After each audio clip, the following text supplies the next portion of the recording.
being able to see a marketplace like that. I've never seen anything like it. It was so cool. Well, there's been lots of experiences on this trip that I've been to Europe before, whatever, but you come as a vacation and you see a different side of things, right? You don't ever, like, and that's what people don't understand back home is they think we're here for 2 weeks to enjoy things and experience stuff as chefs, but at the end of it all, we worked our butts off. We did. Like, we worked freaking hard. Didn't sleep very much. I think I saw the 4 walls of this basement more than I saw anything else. You know what I mean? Like, it's like get up in the morning, get your clothes on, go to the basement, work. Yeah.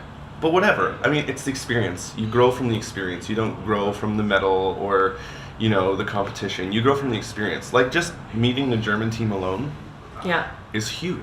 Seeing somebody else go through, too, because I know we've been working so hard. Yeah. Just the team, and we haven't seen anybody else. And being able to see other teams and their success has been really cool, too. Yeah, but just even seeing how they do things differently and learning from them and picking up something new. It's like Avi and I were talking the other day over cheese while you guys were doing the hot program.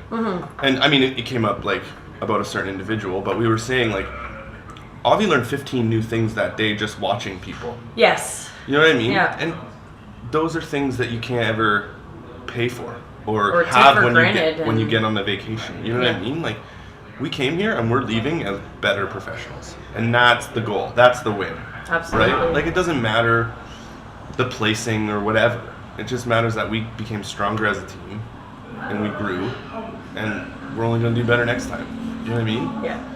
And having dinner with Team Canada last night was pretty awesome. Yeah, that was cool. Senior team. Yeah. That was really good. It's not often that we get together. With that's what they were saying. Like, it was the first time they'd all been in the same room, all of us together. Yeah. Like, because the 4 of us were in Ecuador the last time you got to see them. Yeah.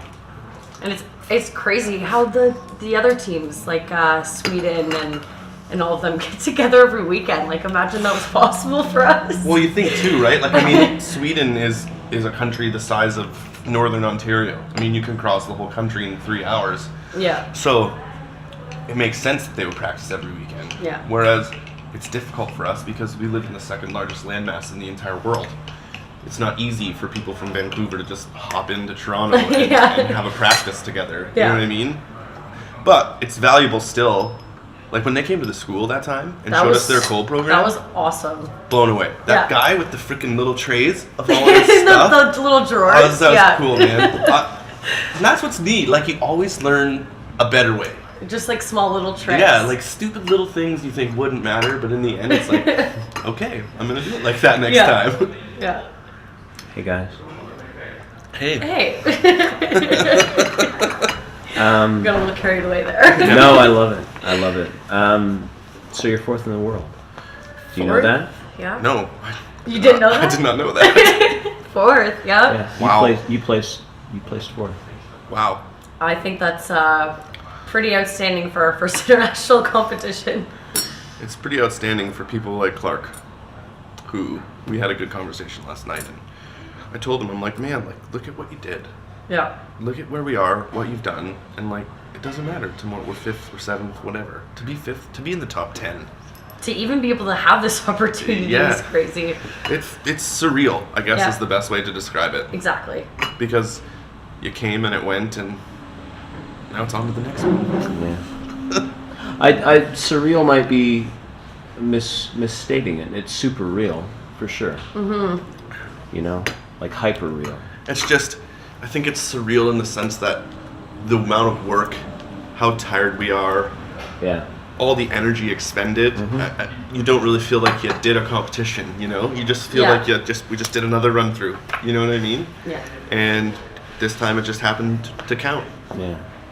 I don't think it was real until opening ceremonies because we've been just going for the past 2 months, and before a month off in August, we'd been practicing every weekend, menu development, all that. And to be finally like working here, getting ready, and then finally it's like, guys, we got to get dressed, go to opening ceremonies. And then once it's all there, that's when it became real, I think. Yeah. Hey, Danny, talk about the experience en masse, like from landing to the work, to the amount of concentration that you had to commit to, like the level of time and concentration to executing, and then how you feel about yourself on a world stage. Okay. Well, there's a lot of feelings that go along with that. I know, like I said, we've been working so long and so hard as a team and as individuals. I know, like, each one of us has definitely grown. I've seen it between everybody. But focus and concentration throughout this, like, you know, staring at your paperwork up in your bedroom after you've still done a 20-hour day, you're up there preparing for the next day, and just looking at the photos of the plates to make sure everything's perfect. Just standing, you know, the 5 minutes before you start in that hot kitchen where we're all surrounded, just getting ready those last words, and good lucks. I mean, that's huge. But focus, yeah. It goes back to having, like, really, really good mentors. Like, Exactly. we could have just come on Saturday and come and cooked everything. Like, we could have come on Friday, worked our butts off all night Saturday, did the cold program, bought the food, did the hot program, and went home. But the fact that we have excellent coaches and mentors that said, you know what? Maybe they need to do a run through beforehand. Get We used did to the need- equipment, get used to the produce, feel things out, because I know that it's completely different here. Yeah. Completely different. We definitely did need that extra run through at the beginning just to get used to the different products, because I know, especially for Megan with all the baking and all of that, the butter is different here, eggs, all the produce, everything like that is so different. So after you've worked so long and so hard perfecting these recipes with Canadian products and North American products, you get over here and everything is backwards. Everything is different. Equipment. She had to change recipes last minute, but it was because of that run through. We knew all the issues that we had to kind of iron out before we got into the kitchen. So, for sure, good. And I mean, all of us being able to go to La Provençale, all of us being able to have that experience, to stand somewhere like that you don't see something like that in Canada. No. I remember the first day we went to Provençal. It was a little bit scary. We walked in and they're like, "Okay, actually, we're closing in half an hour, so you only have half an hour to shop for everything." So I know at home I watch Top Chef with my parents, and they always they say you have half an hour in the grocery store. That's what it felt like. We were running through that. It's honestly the size of like 4 football fields or something. Running through there with carts, just Team Canada loose in there. It was hilarious. But we got what we needed for the day. Deciphering labels and trying to read through the language. Oh, that was I had a little bit of a screw up there. I was supposed to get all-purpose flour, and I picked up a bag and it said purpose on it. And it ended up being for pancake. It was pancake batter. So they're like, "Where's the flour?" We pick it up and it says beignet right on it and crepe, and I'm like, "Oh no." So we had to wait till next day to get the flour. So you're a grad, right? Yes. Of? Culinary management. And tell me about what you learned in culinary management and how it might play into what you've just done. Well, I know being on the team, like, we get to work with a lot of different products. So being able to kind of use them in class and then apply the techniques that I learned there, it wasn't like I was starting from the beginning. So the chefs taught the basics in class. And then when we actually got to the kitchen for the Olympics, we were kind of given so many opportunities to play with these ingredients and take things to the next level. And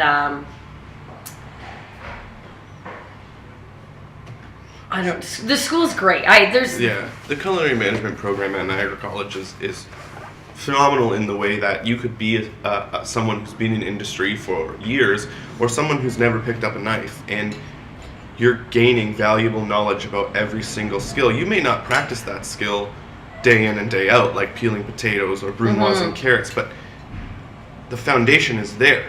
And then when you leave and go into industry, you're able to apply that knowledge easily.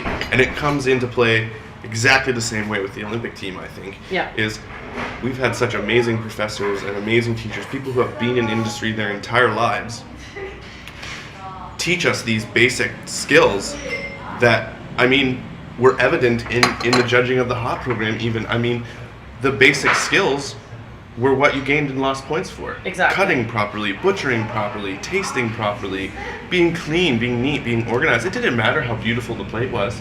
It just mattered how good it tasted. The simple things. Yeah.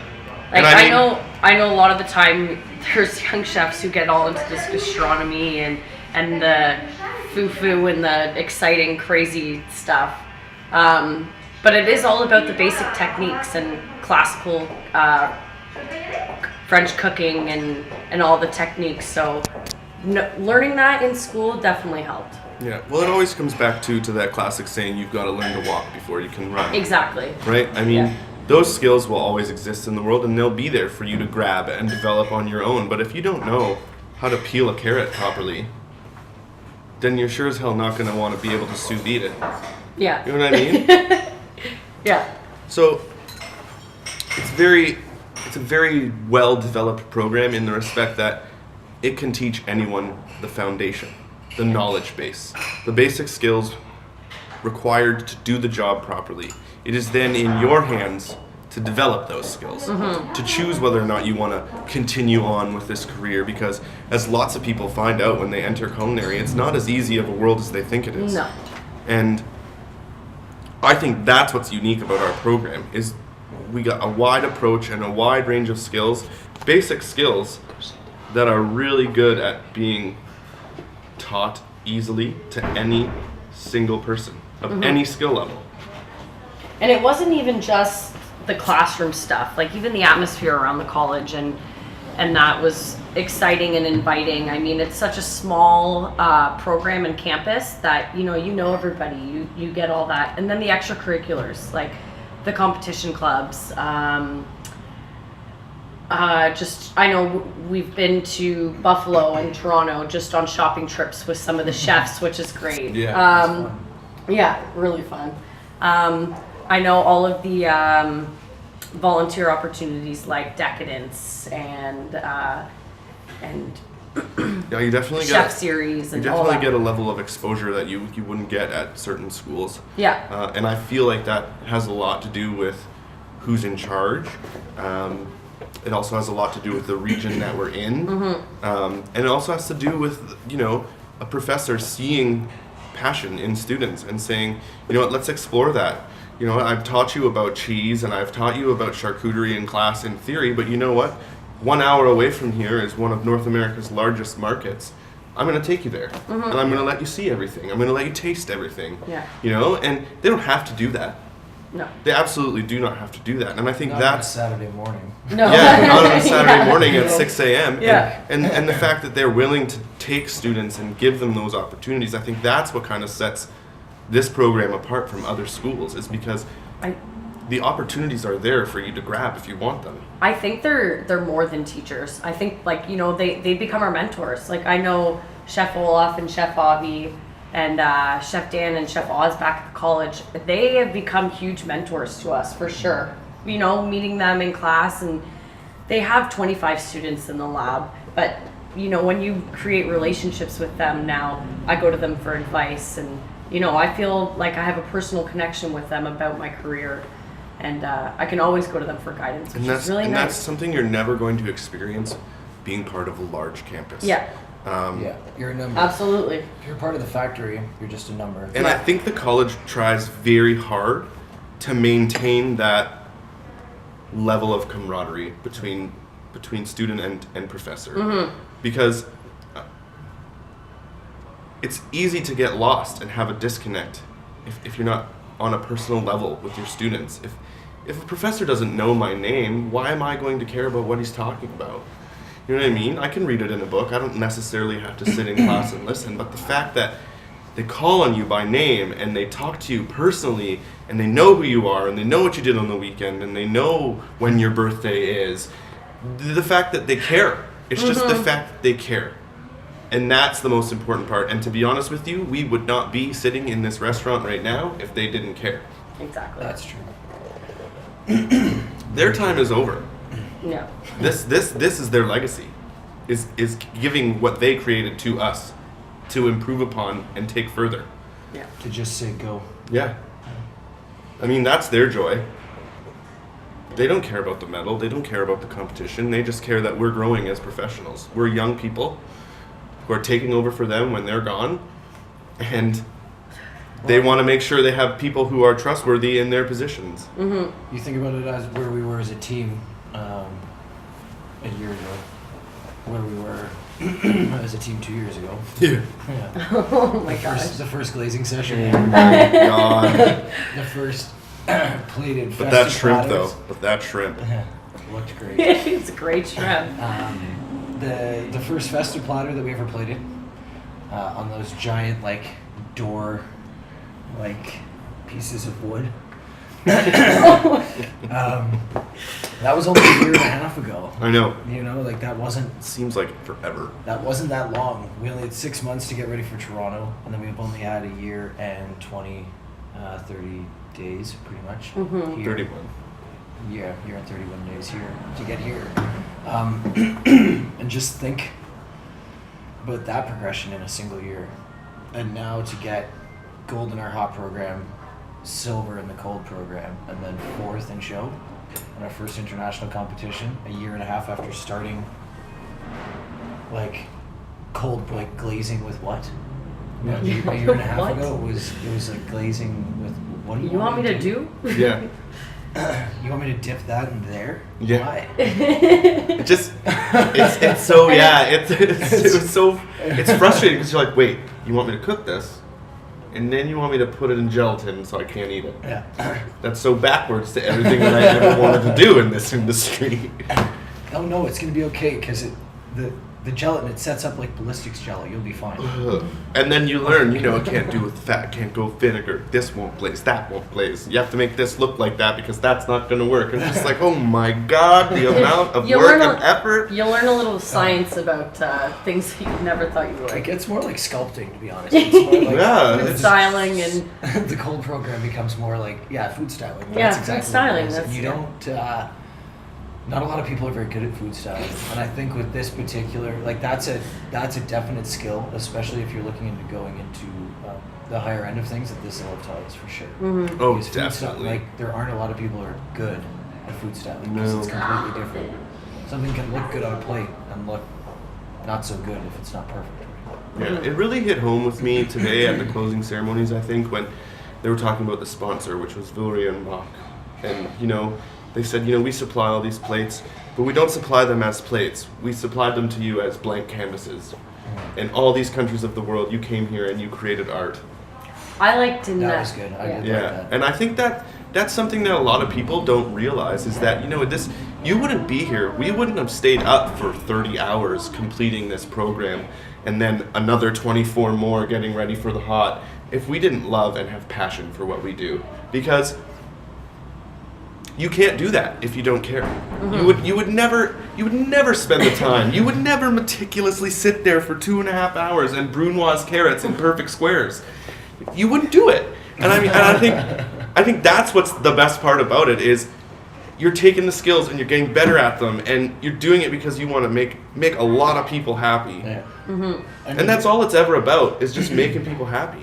Yeah. My favorite comment from the opening ceremonies, it was the same guy. He said, you go to a hospital and you see a doctor in a white jacket and you trust him with your life. You go to a restaurant and you see a chef in their white coat and you're questioning them. Why don't you trust the chef in the white coat there as much as you trust the doctor in the white coat? We have So I more thought that was- control yeah. over but they see us more than they see their doctor. Yep. Trust us. Yeah, trust us. Yeah. And we have just the same amount of opportunities to make them sick as a doctor does. Absolutely. Yeah. You know what I mean? When things aren't done properly, and And with the right level of knowledge, we have the opportunity to make them feel better. that's true. Yeah. That's actually true.